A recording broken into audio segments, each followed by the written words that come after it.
Alright, got a 2004 Honda CRV. I'm going to show you how to reset the maintenance required light.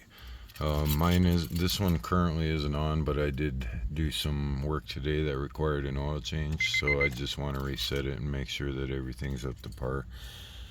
So what you're going to do, you can put your key in the ignition. Don't turn the engine on, just turn the car 2 clicks till it's on.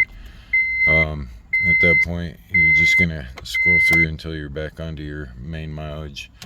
Turn the key off, and this time when you turn the key on, you're gonna hold down this button right here as you turn the key on. So let me do that real quick. We're gonna hold down this button, turn the key twice, and then you'll watch your maintenance light. It's gonna come on, and usually it'll be flashing, but again, mine wasn't on. It'll take about 10 seconds, and there it goes.